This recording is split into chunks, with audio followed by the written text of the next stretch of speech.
पौड़ी जिला और अल्मोड़ा जिला, ये दो ऐसे जिले हैं जिन्होंने उत्तराखंड में सबसे ज़्यादा पलायन का दंश झेल रहे हैं। और इसके अलावा भी बहुत सारे जिले हैं, लगभग जो हमारे पहाड़ी क्षेत्र हैं वहाँ से बड़े स्तर पर यहाँ पलायन हुआ है। लेकिन एक सुखद एहसास ये है कि जो हमारे कुछ युवा हैं, जो इसकी माटी की कीमत को समझ रहे हैं कि आखिर जो हमारे ये खेत हैं इनकी क्या कीमत है, जो यहाँ की उपज है उनकी क्या कीमत है।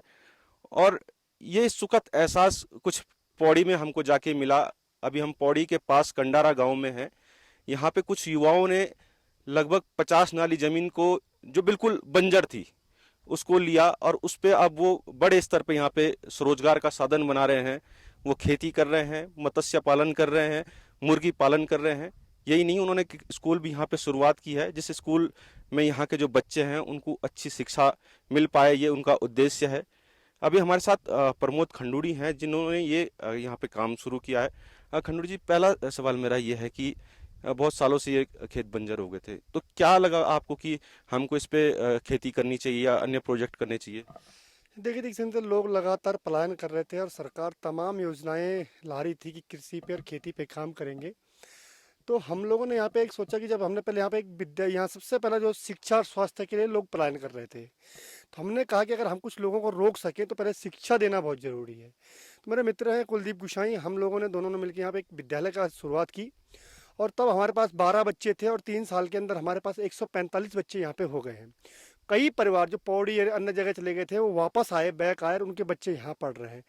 और साथ ही में हमने देखा कि इसके आसपास बहुत अच्छा वातावरण है, बहुत अच्छी घाटी है, पानी यहाँ पे है, पानी की नदी बहती है। और एक खेत पूरे बंजर हो गए थे, लोगों ने लगभग 25 साल से पूरा खेत बंजर छोड़ दिया है। और यहीं पे नहीं, पूरा इलाका लगभग कम से कम भी कई हजारों हेक्टेयर ज़मीन यहाँ पे बंजर पड़ चुकी है। हमने सोचा कि इसके साथ साथ हम क्यों ना इसको रोजगार का जरिया बनाएं। और हमने कृषि विभाग में जिस ढंग से जो सरकार की योजनाएं हैं, पहले हमने कृषि यंत्र जो 80% सब्सिडी पे मिल रहे थे उनको खरीद कर लिया और यहाँ की खुदाई शुरू की।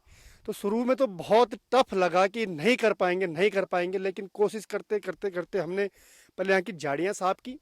और जब झाड़ियाँ साफ हो गई फिर हमने खुदाई करना शुरू किया और थोड़ा थोड़ा स्टेप पे काम शुरू किया। तो पिछले साल जब हमने यहाँ पे फर्स्ट जो फसल बोई थी वो मटर बोई थी। और मटर बोने के साथ साथ क्या हो कि जब हमारी फसल तैयार हुई लॉकडाउन हो गया था। अब लॉकडाउन के समय देखा कि अब सब्जी मार्केट में जाए ही क्या, लेकिन हमने 13 क्विंटल मटर यहाँ से निकाली और लगभग कई क्विंटल हमने लोगों को होम डिलीवरी दी, जिससे हमने कम से 50 से 60 हज़ार की हमारी मटर बिकी यहाँ से। तो जो हमारी लागत लगी थी फर्स्ट लॉट में, वो जो लेबर कॉस्ट आई थी वो कम से कम वापस हो गई थी। तो हम लोगों ने सोचा कि अगर हम ऐसा कर सकते हैं तो कुछ इसको आगे भी करते हैं। फिर जिला योजना से अभी जो पौड़ी के जिलाधिकारी हैं उन्होंने एक मत्स्य पालन के लिए पौड़ी जनपद में बहुत बृहद स्तर पर काम कर रहे थे। तो मैंने सबसे पहले प्रपोज किया कि सर मैं एक करना चाहता हूँ और एक नया फार्म आपको दूंगा, क्योंकि मैं इंटीग्रेटिंग फार्मिंग में जाना चाहता हूँ। क्योंकि हम केवल सब्जी पे अगर डिपेंड रहते हैं तो जब सब्जी में लॉस होता है तो किसान मर जाता है, किसान फिर सोचता है कि नहीं करना, वो बैक कर लेता है। लेकिन इसके साथ क्या होगा कि जब हम मत्स्य पालन कर रहे हैं उसके साथ मुर्गी पालन कर रहे हैं, पोल्ट्री में क्या होगा कि एक अंडा हमको मिलेगा, मुर्गी मिलेगी, मच्छी मिलेगी। जिस समय हमारा सब्जी का टाइम नहीं रहेगा उस समय हम मुर्गी पे काम करेंगे, जिस समय सब्जी का टाइम रहेगा मच्छी पे काम करेंगे। इन चीज़ों को लेकर हमने जोड़ा। तो हमारे साथ गांव की 5-6 महिलाएं जो हैं वो दैनिक मजदूरी पे यहाँ पर आते हैं और 3 लोग हम परमानेंट यहाँ पे काम करते हैं और 2 लोग हम हैं। कम से कम 10 लोगों का रोजगार ऐसे चल रहा है। खनौरी जी, अगर शुरुआत करें खेती की बात करें, तो अभी आप यहाँ पे क्या क्या उगा रहे हैं, किस तरीके से यहाँ पे प्रोडक्शन आप कर रहे हैं? ये अभी हमने सबसे पहले जो यहाँ पे पहले मटर बोई थी, उसके बाद हमने दूसरे लॉट में बीन्स यहाँ पे बोई थी, मूली यहाँ पे बोई थी और भिंडी हमने यहाँ पे बोई थी, शिमला मिर्च और टमाटर हमने यहाँ पे लगाया था और गोभी लगाया थी। ये पूरे लॉट इस समय हमने इसको बेच चुके हैं। और दूसरे अब जो लॉट लगाया इसमें राई लगा रखी है, पालक लगा रखी है, गोभी लगा रहे हैं और इसके साथ मटर लगा रहे हैं, आलू को लगा रहे हैं, प्याज और लहसुन पे काम कर रहे हैं हम लोग। साथ में हम अदरक पे भी काम कर रहे हैं। इसके साथ साथ हमने देखा कि हॉर्टिकल्चर के देखते हैं कि इसमें केला एक घाटी जो है, केले के लिए हम इसको, क्योंकि उत्तराखंड में केले पे बहुत कम काम होता है, तो हमने ट्रायल के लिए केले पे काम करना शुरू किया। हमने कुछ केला केरल से मंगाया है, कुछ कलकत्ता का मंगाया है, कुछ झारखंड से केला मंगाया है, कुछ लोकल केले पे हम काम कर रहे हैं। तो हमारा कहना है कि खेती के साथ साथ ये चीज़ें अगर हो सकती हैं, जैसे सेब लगा सकते हैं, किन्नू के पेड़ हमने यहाँ पे लगाए हैं, तो इस पे हम काम कर रहे हैं यहाँ पे।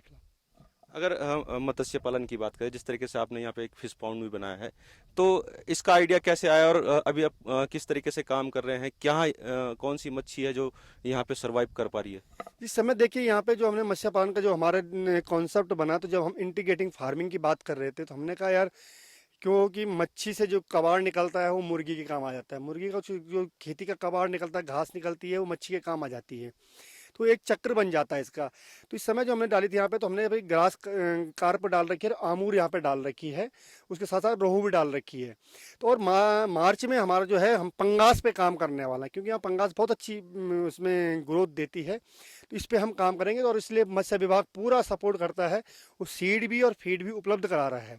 और जिला योजना से उन्होंने हमको इसमें सब्सिडी की 50% उन्होंने सब्सिडी दी, 1.5 लाख रुपये उन्होंने हमको दिया, जिसमें हमने पूरा पौंड बनाया और पूरा इस पे काम कर रहे हैं हम लोग। अगर ये मुर्गी पालन की बात करें तो लगभग 200 मुर्गियां आपने रखी हुई हैं, तो ये किस तरीके से इनका काम कर रहे हैं, किस तरीके से इससे आपको फायदा मिल रहा है? देखिए, अभी जो हमने चूजा लाए थे, जो हमको पशुपालन से 25 रुपए का एक चूजा मिला था, और हमने ये 4 महीने के बच्चे हो गए हमारे, और 1 महीने बाद ही अंडा देना शुरू करेंगी।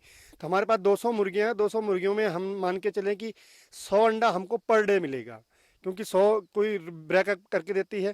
तो 100 अंडा पर डे मिलेगा, 10 रुपये का हमारा अंडा था, 1000 रुपये पर डे हमारा जो कॉस्ट मिल जाएगी हमको, तो वो इससे मिल जाएगी। इसलिए हमने इसको देखा कि अगर जहाँ से हमारा अर्निंग नहीं आती है, हमको पैसे की जरूरत है, कैश क्रॉप की जिसकी बात करें, तो अंडे से हमको कैश क्रॉप मिल जाएगा, पैसा मिल जाएगा पूरा। तो इसलिए हमने मुर्गी को रखा। इसके साथ साथ हम बतख पे भी काम करने वाले हैं, क्योंकि नदी का एरिया है, यहाँ बतख बहुत अच्छी ढंग से पाली जा सकती है, और बतख का अंडा बहुत अच्छा प्रोटीन देता है। बटेर बटेर का अंडा भी हमने बटेर रखी है, तो बटेर में भी ये है कि बटेर का जो अंडा हो तो कई बीमारियों के काम आता है, और उसमें बहुत ही ज़्यादा प्रोटीन मिलता है। इस चीज़ों पे हम काम करना चाह रहे हैं कि एक साथ कई चीज़ें काम आ जाएंगी, और एक एक हमने पैच किया है, क्योंकि कृषि विभाग ने हमको इसके बाद घेरबाड़ करके दे दी है, यहाँ कोई भी जंगली जानवर अंदर नहीं घुस सकता है। अगर अगली रणनीति की बात करें, अगली योजनाओं की बात करें, तो अगली योजनाएं क्या है? क्योंकि ये तो आपने शुरू कर दिया, लेकिन अगर हम कहें तो और देखें तो पर्यटन नगरी है पौड़ी, बहुत सुंदर स्थल है, लेकिन पर्यटक उस संख्या में यहाँ नहीं पहुंचते, तो पर्यटक यहाँ आए, इसको लेकर भी कुछ आपकी योजना है? हाँ जी, हमारा भी जिस ढंग से उत्तराखंड में होम स्टे का कॉन्सेप्ट चल रहा है, तो मेरा नया एक कॉन्सेप्ट है फार्मिंग होम स्टे। हम फार्म के अंदर ही होम स्टे बनाएंगे, और फार्म के अंदर ही हमारा ये कहना है कि एक तो ऑर्गेनिक सब्जी हम आपको देंगे, आपकी फिश, अगर आपको कोई फिश खाने वाला तो उसको फिश यहीं से देंगे, कोई मुर्गी खाने वाला तो उसको मुर्गी भी यहीं से देंगे। तो हमारा एक नया कॉन्सेप्ट होगा, और इसमें हम काम करेंगे बहुत जल्दी। इस पर अगले साल आपको देखने को मिलेगा कि हम एक फार्मिंग स्टे, होम स्टे इसको तैयार करने के लिए लेंगे, जिससे पर्यटक एकदम से यहाँ पे आएगा, क्योंकि हमारे बहुत अच्छी ये लैंड है। यहाँ पे आप एंगलिंग भी कर सकते हैं, जैसे यहाँ पे नदी बह रही है, उसमें मच्छी हैं छोटी छोटी, तो उसमें इंटीग्रेटिंग फार्मिंग के साथ साथ आप ये पूरा काम उसमें पर्यटन को जोड़ सकते हैं इसको। एक बात कही जाती है कि जो योजनाएं हैं, जो सरकारी योजनाएं हैं, उसका लाभ लोग नहीं ले पाते हैं, लेकिन आपने अच्छे से इसका लाभ लिया है, आपने हर चीज को समझाया है कि कौन से डिपार्टमेंट कौन सी योजना दे रहा है, तो इसको लेकर क्या कहेंगे आप? जी बिल्कुल, सरकार की जो योजना है वास्तव में बहुत अच्छी योजना है, लेकिन होता क्या है कि उनको धरातल पे नहीं उतारा जाता है। कुछ तो विभाग केवल खाना पूर्ति करके ले, क्योंकि लोग काम करना नहीं चाहते, खाना पूर्ति के कागज भर लेते हैं। लेकिन जो लोग कर रहे हैं, जो जा सकते हैं वहाँ पे, जो अप्रोच करते हैं, उनको मिल रहा है। इस समय पौड़ी जनपद की बात करें तो जिसमें जो जिलाधिकारी पौड़ी के हैं, उन्होंने विभागों को साफ निर्देश दिया कि जो भी युवा खेती की तरफ काम करना चाहता है, खेतों पे काम करना है, मत्स्य पालन में काम करना है, मुर्गी पालन पे, गाय पालन पे काम करना चाहता है, उनको आप पूरा सपोर्ट कीजिए। और हम लोग इस चीज़ को देखते हैं कि अगर विभाग के पास योजना है, पैसा है, तो उसको क्यों ना जमीन पर उतारा जाए। हमने उस पैसे को वास्तव में लिया और जमीन पे उतारा। आप विभाग की बात करेंगे, कृषि विभाग से 10 लाख की फार्म मशीनरी बैंक हमने लिया है, उसमें हमारे पास चक्कियाँ हमने ले ली है, हमने धान कूटने की चक्की ले ली, झंगोरा कूटने की चक्की ले ली, आटा पीसने की चक्की ले ली, मसाला पीसने की चक्की ले ली है, जल पंप हमने लिया है, उससे हल हमने लिए हैं उससे। तो ये सारी चीज़ें हमने एक साथ जो ली हैं, तो वो कम से कम हमने पूरा लाभ लिया है। जो भारत सरकार की जो योजनाएं हैं उनका लाभ लिया है। अगर लोग लेना चाहते हैं और वास्तव में काम करना चाहते हैं, केवल उनका मोटिव काम करने का हो, तो जो योजनाएं हैं वो बहुत अच्छी योजनाएं हैं। बिल्कुल, आप देख सकते हैं कि सरकार अच्छी योजनाएं चला रही है, अच्छे स्तर पे काम करना चाहती है। जो हमारे युवा हैं उनको चाहती है कि वो यहीं पे अपने रोजगार का सृजन करे, लेकिन सबसे बड़ी जरूरत है वो दृढ़ इच्छा शक्ति की। अगर ये नहीं है तो फिर कुछ भी संभव नहीं है। और ये पौड़ी के युवाओं ने दिखा दिया है कि किस तरीके से उन्होंने एक योजना बनाई है कि हम अपने को डेवलप करें और साथ ही अपने गांव को डेवलप करें। कैमरा पर्सन सुशांत सिंह के साथ पंकज गैरवाला, समय साक्ष्य, पौड़ी।